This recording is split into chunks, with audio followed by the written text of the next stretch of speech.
go, 4 o'clock rock for our flagship show, Hawaii, the State of Clean Energy.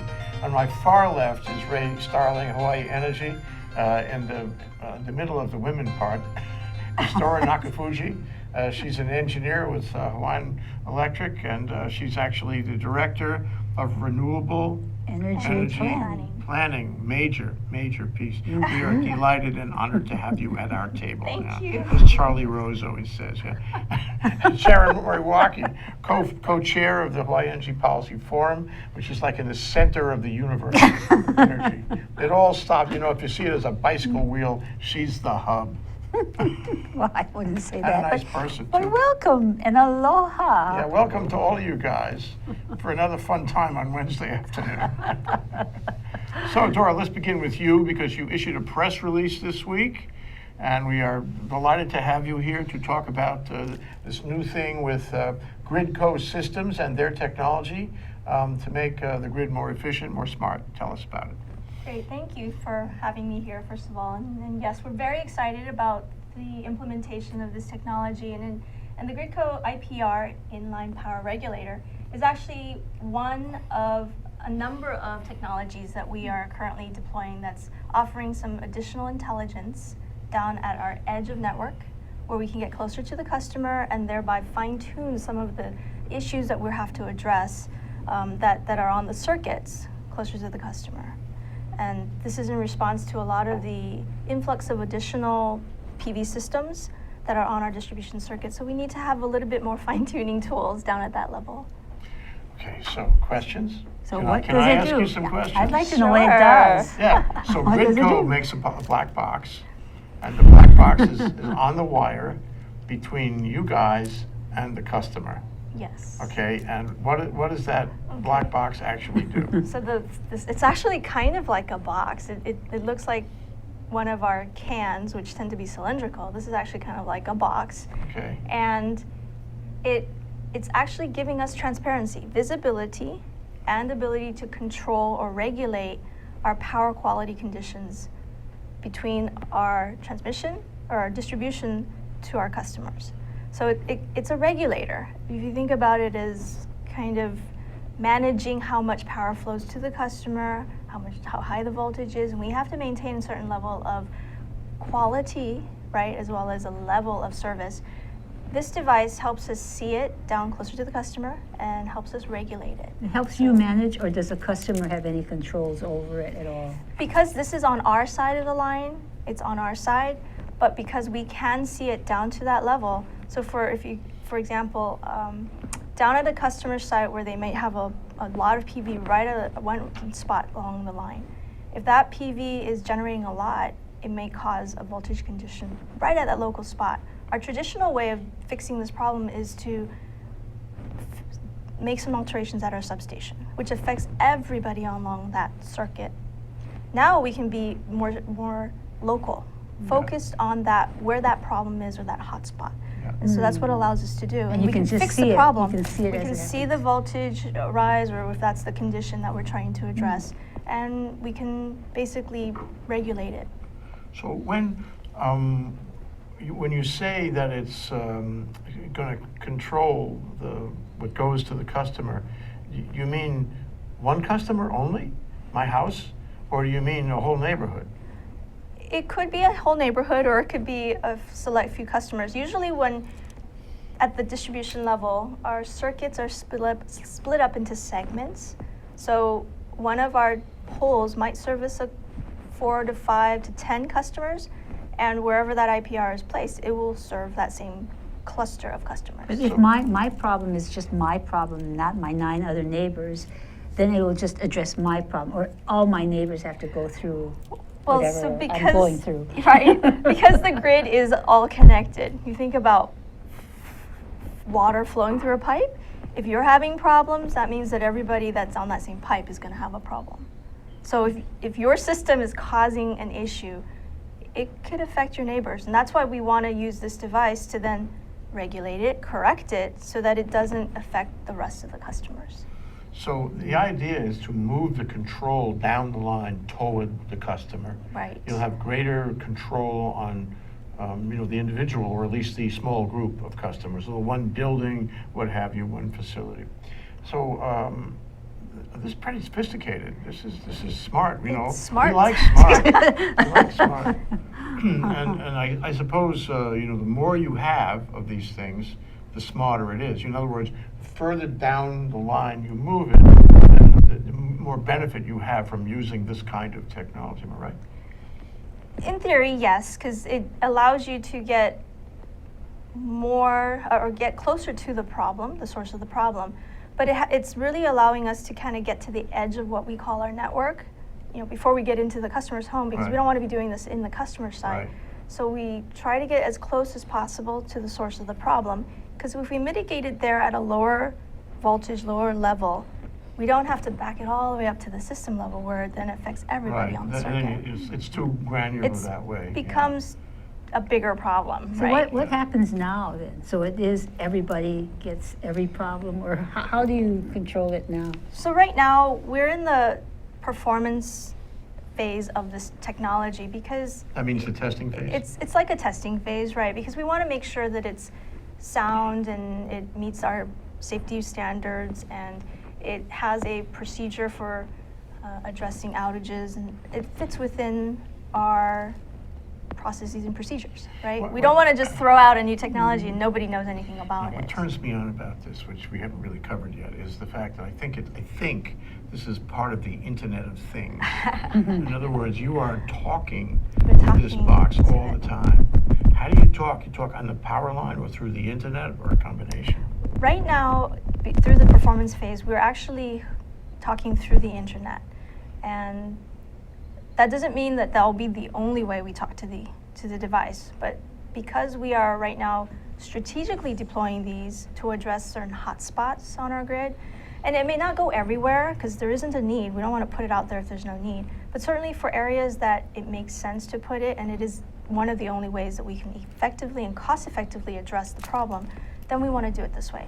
And the Internet of Things helps us get visibility, get data, and that information helps us build confidence in what action we should take. And I think that really is the most critical piece of data that we can bring back today, because it may be automation later on that then it involves that device plus a fleet of other things. So I mentioned earlier that it is one of a suite of smart technologies that we're deploying. You all heard about our AMI deployment, which is right now we're in the pilot phase. That also gets us closer to the customer. In fact, it is at the meter.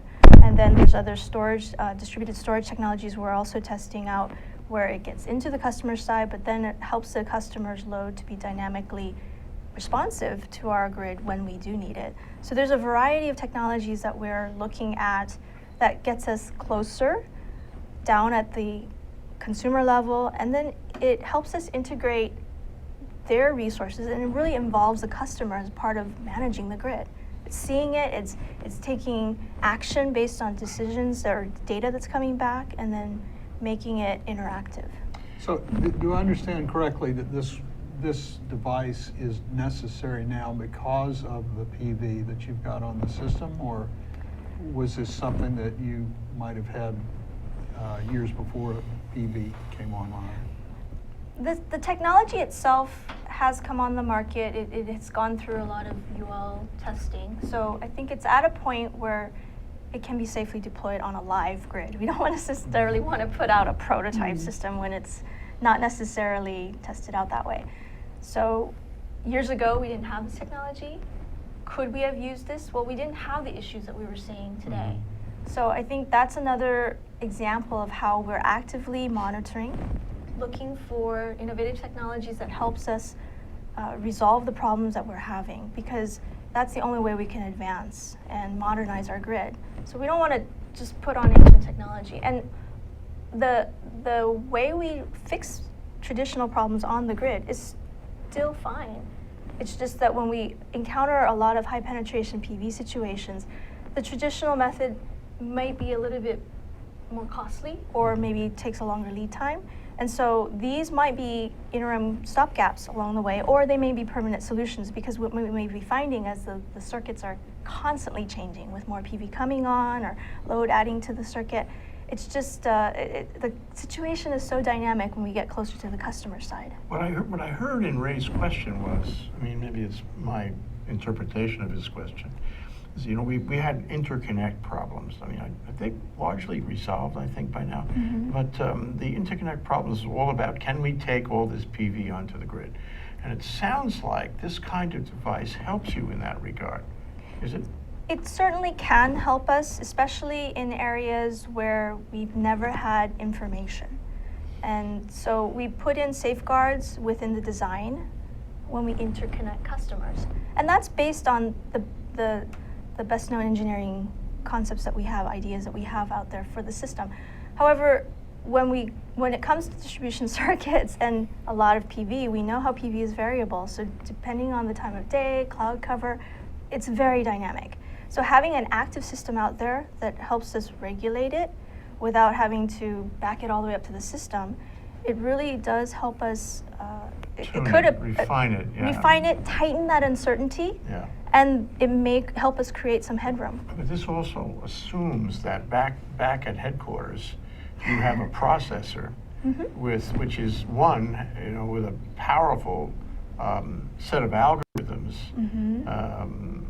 that, you know, will interpret all this data and give you a handle on the whole thing and also this one unit. And it also assumes that you're getting data from multiple sources, so that algorithm can really help.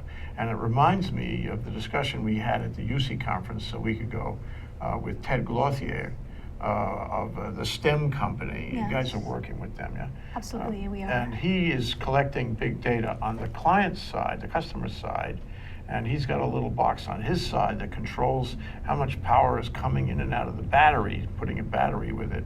So it all sounds like a kind of a mirror image. He's on one side, you're on the other side, and you're all collecting data. And my question is, to what extent are you sharing the data? We are actually, we just got a new DOE grant awarded by US DOE. It's called SHINES. Our project's name is SEAMS for SHINES. SHINES is this holistic I love these names. for PV and storage to actually integrate. And so SEAMS is about system to edge of network. It's a seamless integration of that information coming back. When you talk about intelligent devices, you know you're going to have big data. So that's a given. And yes, there's going to be a lot more logic, and you can't control anything if you don't know what it's doing. Yeah. So these are all some of the things that we're developing, and that's why we're doing these efforts to kind of kick the tires, if you will, make sure it's operating the way we expect it to, and in concert with the rest of the grid. It's not going off on its own doing its random thing. So that is definitely an integrated network. And then working with customer-sided solutions, such as what you mentioned with the STEM, we do have a 1 megawatt distributed storage pilot with STEM that we do bring all that information back in. And now under the SHINES or SEAMS for SHINES project, it's about getting that information integrated into our EMS so that we can begin to start seeing You're gonna have a that. glossary of all of these Yeah, acronyms. but at least it's fun acronyms, Yeah, right? that's It's true. SEAMS and SHINES. And It's not DREAMS. ABC, X, Exactly. Y. It's not Right. XLJ and Right. whatever else, right? We're with you, Dora. Very good. We want you to do Good. this. We have to do You know, good. this is great stuff. This is, you know, where it all has to go. If we want to reach our goals and all that, if we want to, Oh, yes. you know, have an efficient and smart system, this is exactly the kind of technology we have to hang on. Very important. You must love your job. I have a lot of fun, and frankly, it's going out into the field, meeting customers, working with our crews. We're actually working with all of our neighbor islands. So to me, it's been a lot of fun learning about all the challenges that they face, because I'm not always out there, and I call myself, I'm the sunny day person. If it's sunny, I'll go out. If it's raining, I'm not going to go out. But yes, it's definitely a learning experience. It's also gratifying to see that we can make a difference. Well, thanks for the press release. Thanks for coming down to discuss it. We want you to come back again. Tell them Tell we us the want you to next come back technology, again. next All right. technology that you That's put. Dora Nakafuji. She's an engineer and the director of, Renewable Energy Planning for Hawaiian Electric. Thank you so much. Thank you. Thank you. We'll be right back. We'll take a break, come back, and we're going to talk about, lots of other things then. Resiliency.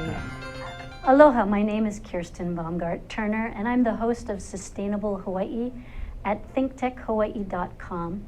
We air live on the internet and also on Oceanic Channel 16. I'd invite you to come for a fresh new show every Tuesday from 12 to 1 o'clock. I try to bring on guests that give us a different viewpoint on aspects of sustainability in Hawaii, as well as trying to unpack some of the difficult concepts of measuring and achieving sustainability, particularly with regard to sustainable economic growth and prosperity in Hawaii. Please join us every Tuesday from 12 to 1 p.m. Mahalo, aloha.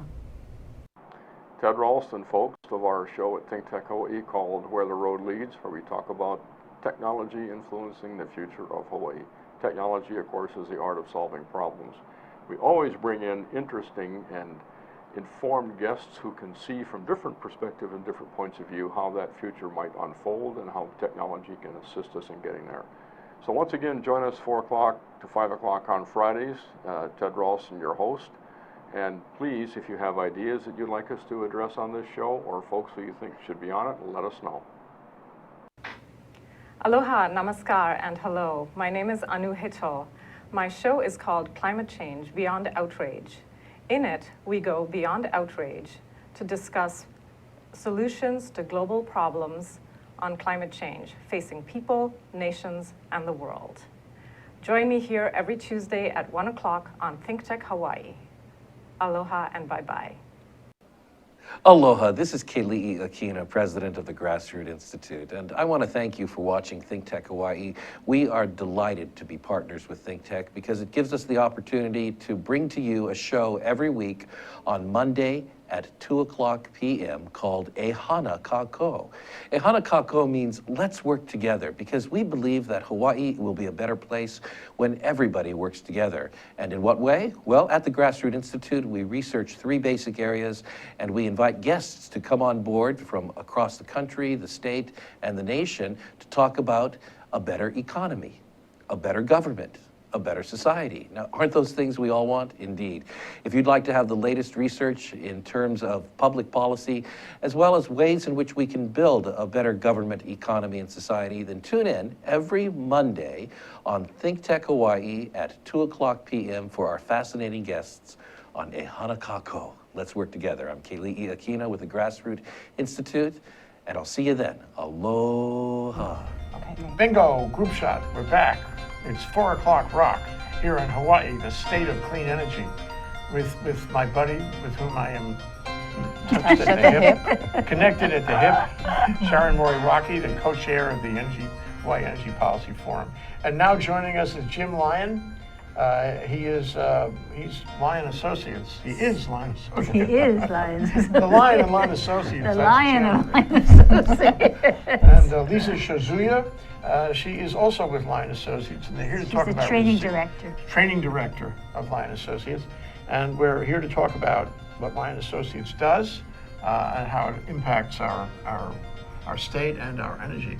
Yes. Okay, so who wants to begin? Tell us about the company, Jim. So our company is a family business, my father and I. We've been in business for 50 years. 50 years, you don't look that old. I know, right? And thank you. Thanks for having us on the show. And we've been working in the Micronesia for the past 20 years.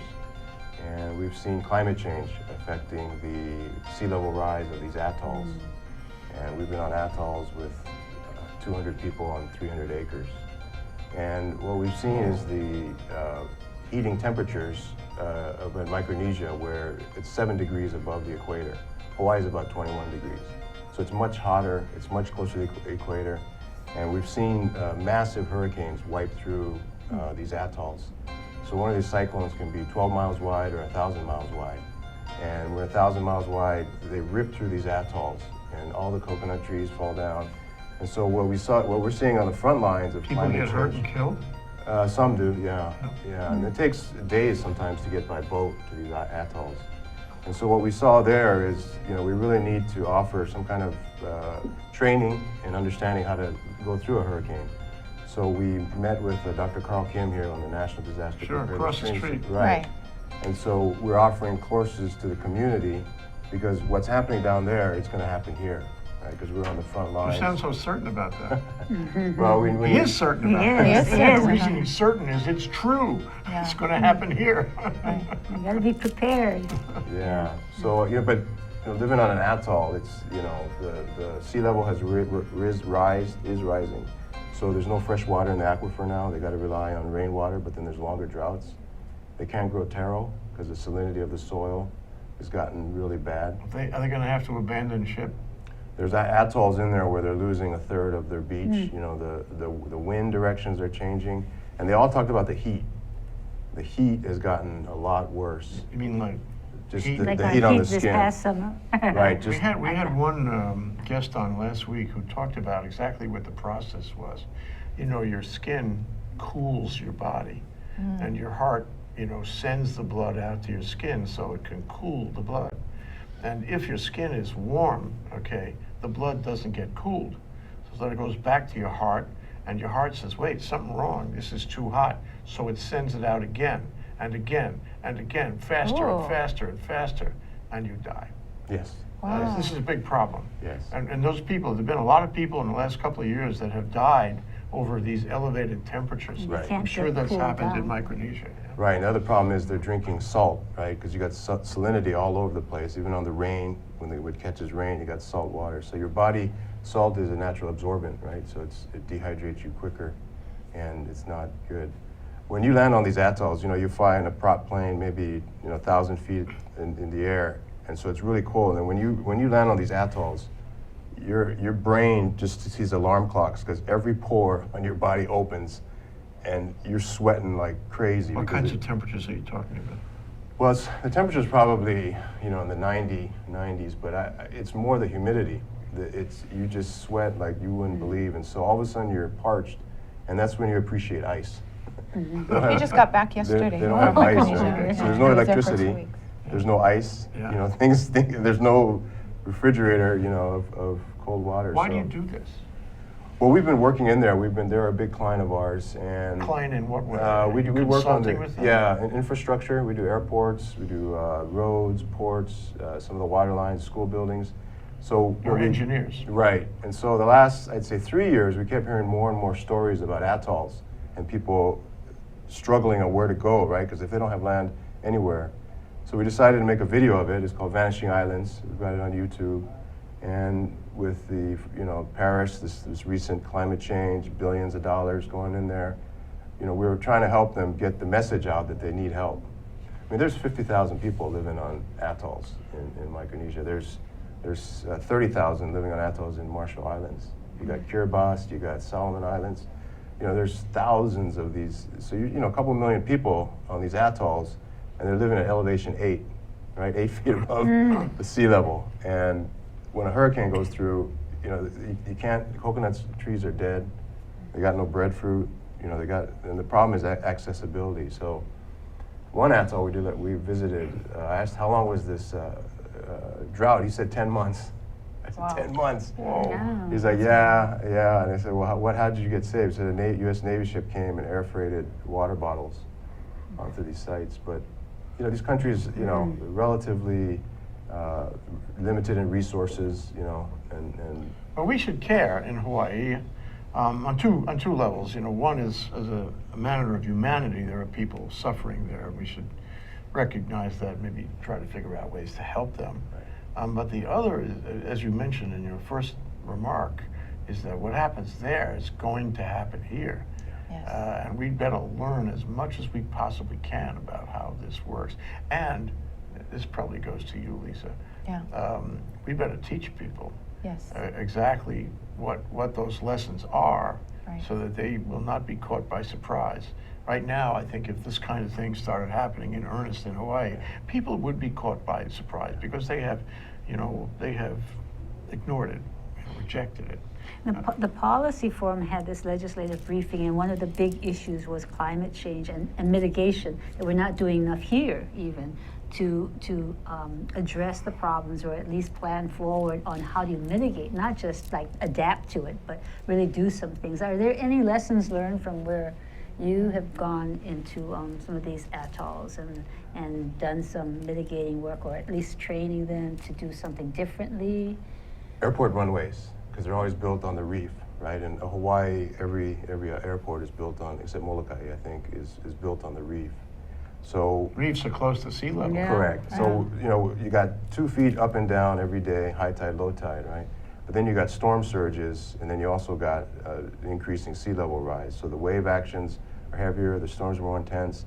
So the runways we work, we have to really focus on how to make sure we build enough retaining strength, harden the edges. But waves broke through the airport in Marshall Islands. Just a 30-foot gash, and it flooded the whole runway. And so And took out part of the runway, I expect. it didn't take out part of the runway, but actually in this Marshall Islands, they used the runway to catch fresh water. Oh, yeah.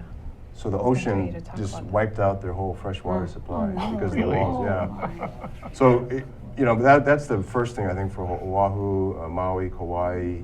All the Big Island. runways on reefs are really the first thing I think we got to really make How sure. high or how in do you build it? Well, you got tidal things, so the problem is even if you build a wall, if the high tide goes up, it still could go up, right? So some of the runways we work in, on the side of the runway, you literally will, you'd step this much into mud, so it's saturated, right? Which is not good. So you got the up and down of the ocean, and you got the waves coming in, so it's a very dynamic thing. But I think that's the first line of defense on. We had Director Fujikami from DOT, and he said, one of the problems is how say, okay, build further in, build further in. How further in do you build? In order to really have a good sustaining air runway.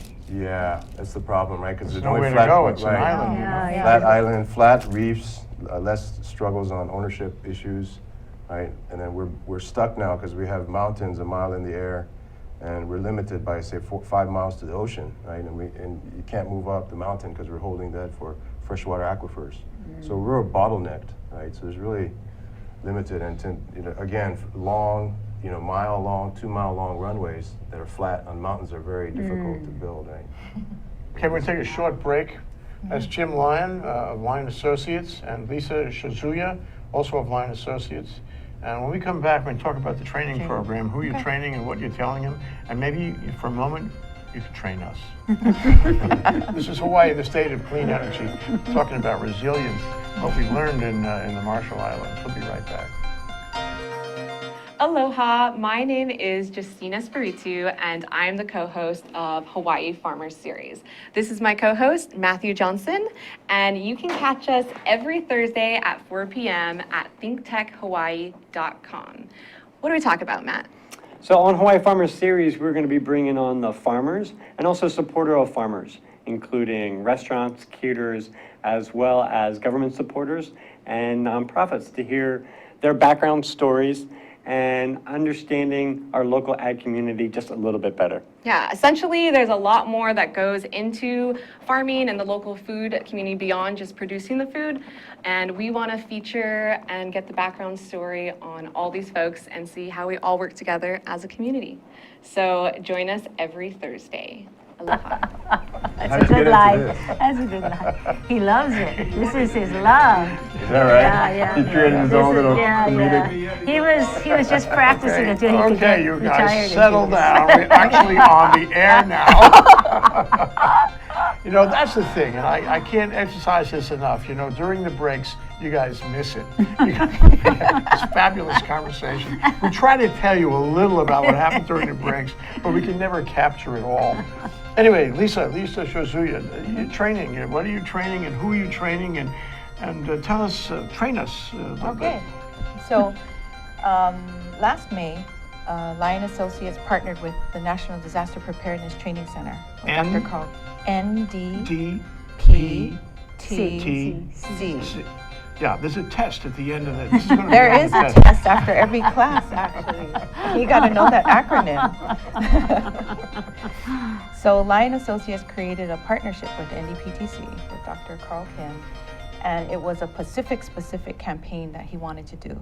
So he wanted someone who had understanding of the Pacific and a far reach into the community. So that's when Jim talked to me about, doing the community outreach for the program.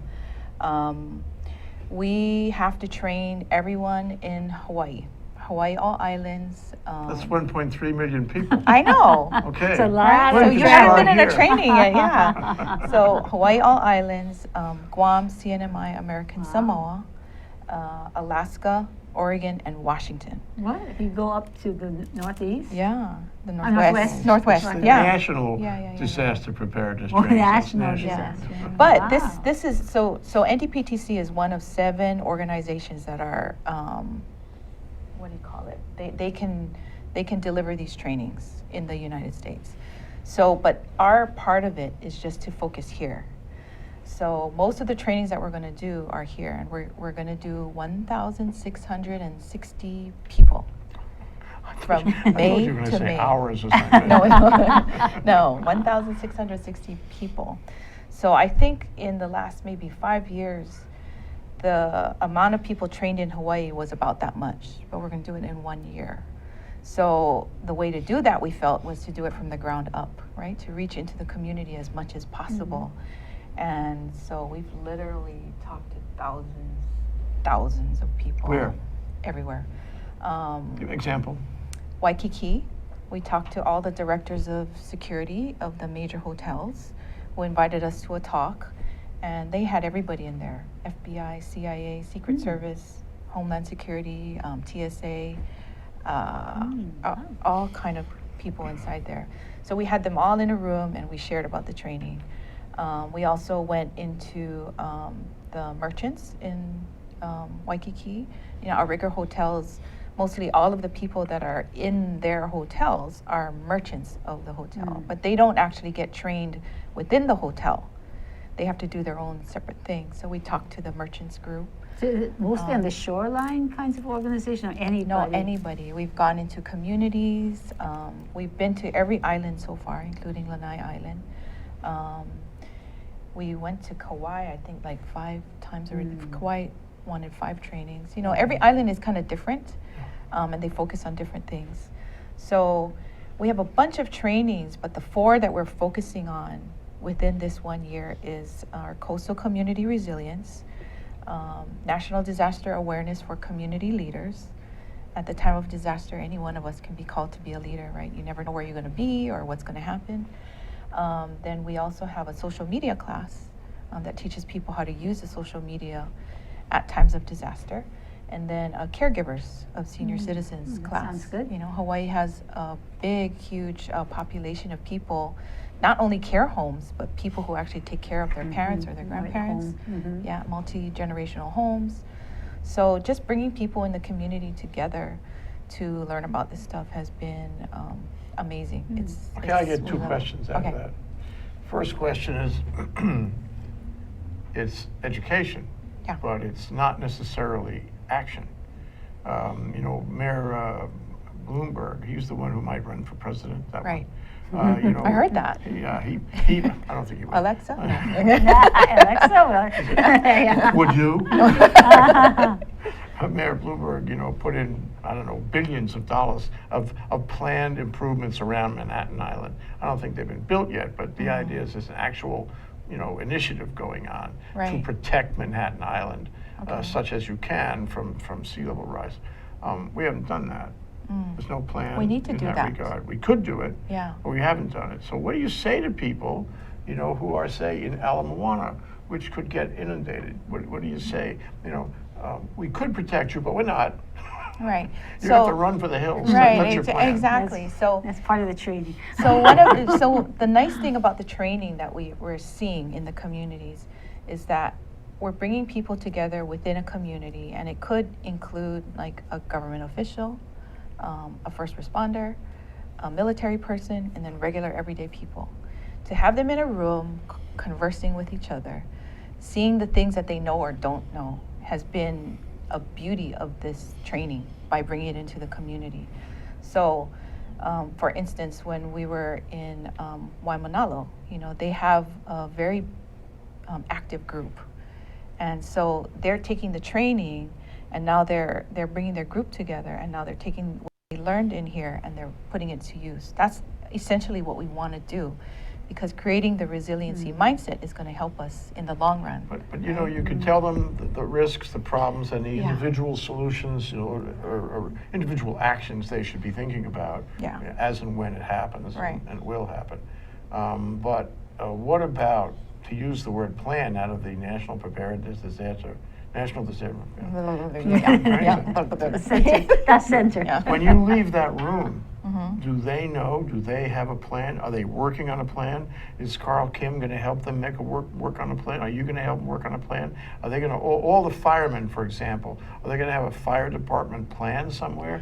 Aside from being aware and being individually occupied about what to do, Right. as an organization, do they have a plan? That's a great question. So everywhere we go, it depends on who we're talking to. Some people are active, some people are like, oh, we're just gonna call 911, or the National Guard is gonna come, or, you know, it's like that.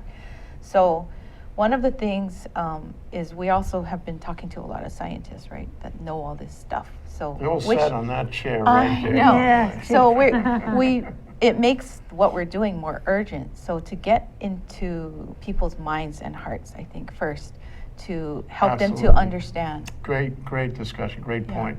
I mean, first you have to socialize the whole idea. Yeah, exactly. And then don't forget what my French teacher told me when I was in the 7th grade. He said, he was Italian, repetitio mater studiorum, he said, which is Okay. Latin, Uh-huh. which means repetition is the mother of study. I can write that out for you. Right. You can use that. I need that. I can use that Yeah. one in the class. The point is that you go No, to it's this true. group of people at Ala Moana or Waikiki Mhm. and you teach them, you gotta go back. Yeah, One time alone is not Yeah. enough. I agree. Repetitio mater studiorum. Repetition is the mother. Yes. Let me turn to you, Jim. So this needs legislation. Every scientist who sat in that chair would agree. Carl Kim would agree. Right. What kind of legislation do we need here, and what can you guys, in connection with all your collaborators, what can you do to focus on what we need to do? Is the Bloomberg approach appropriate for Hawaii?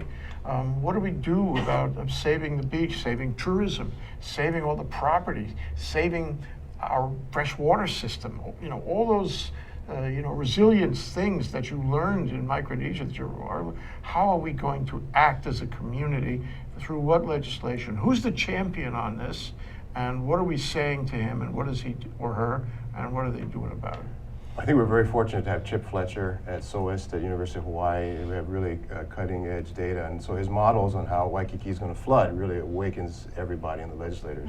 There's also a consortium now of interagencies now working together. We're really at the beginning stages, I think, of going from science to implementation, right? And Chip's doing a great job educating the schools, so you have a younger generation understanding climate change.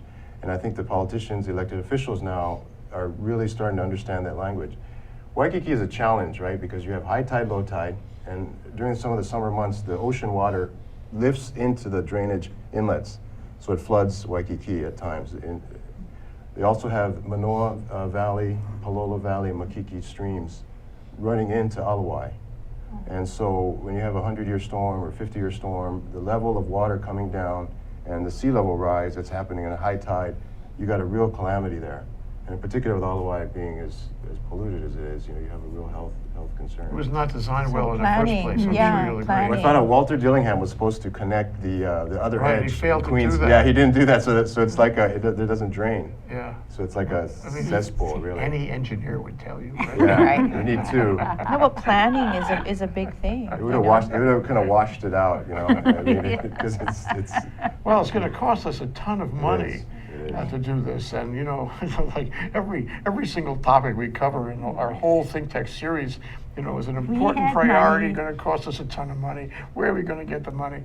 And the other thing about it is that I don't think people realize. I'd like your thoughts and comments on this. Is that it's not that sea level rise happens one day.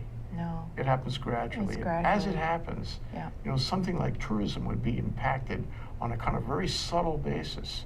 People say, gee, there's water in the streets. Until you have that pivot point, though, right? Yeah, right, the pivot. tipping point. Yeah, the tipping point, Yeah, it's true. What it tells me, and I'd be interested in your thoughts about it, what it tells me is that this has got to be done way in advance of the tipping point. It's got to be done in a way that deals with this gradual undermine of our community, and that means now. Well, I think that's Which why is the why we're importance doing of the your training, classes. yeah, because then it's an awareness thing, because most people would say, it's, somebody else and someplace else, it's not us, and it's not gonna happen for a while, so why do we need to do anything about it today? We've got other problems facing us, so it's like, how do you train people to not only be aware, but really look to the future, and even taking back what they say, and how do you use that to build a better program and to do some of the mitigation work that has to be done. There's actually a state law, I think it was passed 3 years ago, and it does talk about ahupua'as, and it talks about communities, and it talks about coastal communities, and how each coastal community really has to come up with their own plan. Some are on rock, some are on sand, some are mixed, some have a sharp edge to them on the cliff. So every island, every community has a different need, and we have 750 miles of coastline, and 2/3 of it, according to Chip Fletcher, has been eroding, has eroded, and will continue to erode. So it's a serious issue. Going out there, talking to the community, coming up with these plans, and deciding what to do. I think we're right at that point now. The city and counties, and everybody's looking at that. Well, here's my last question, because we're almost out of time. By the way, you can just hold that mic up so we can hear you. Okay. We do need infrastructure, and we do need infrastructure Hawaii style. Yes. You can't have New York style come here and do it for us. It's just different. So you guys, right now, you're in the, consultation department, in the training department, working with National Preparedness Training. I'll get it. Yeah. The center. As we go forward on this, government is going to need to hear from people who know about how to build Yes. that infrastructure, because that's going to be really serious, really expensive. Can't make mistakes about it. Got to do it right. Are you guys going to be involved? You're engineers. You can be involved in that. Well, we hope so. We're seeing that a lot of the money now is going into Micronesia, Marshall Islands, from World Bank, Asian Development Bank, World Health Organization. So we're starting to see monies going into the community now, and now looking at all the infrastructure projects, there's always a component now of, have you looked at what's going to happen with the sea level rise? Have you done enough work there? So I think, the roads on the coastline, the aquifers declining with the water, rainfall, all of these issues, we're at the starting point, I think, of implementing climate change solutions. But the problem is like Kakako, right? The sea level's rising. You put a big pump in there, where are you going to pump the water to, right? It's just, right? That's an engineer's Right. kind of So, I question. mean, you just got to pump it really, really fast, right? So And the water still keeps coming. Right. Because it's the very water from high. below that's the issue, right? Because we always talk about what happens over, but high tide, low tide, this is the problem, right? We're going to have to learn about how to do that. Yeah. And you can learn it in Micronesia to some extent, Right, anyway. right. Well, I wish you well, you guys. Thank I think you. you're doing Thank very you. important work and getting the word out. Getting the word out, And making people aware of this. We've got to all come into the 21st century right away. Zuri has the contact number. Can we put that back up? There you go. All right. There's the class. There it The is. class Okay? and the phone number. Is that the right phone number? PrepareLion.us.com. The classes are free, to the community. So. We assume that. Yeah. It's We're gonna have a free. French lesson in there. Thank you very much. Thank you. Jen. Thanks for having us. Thank you. Aloha.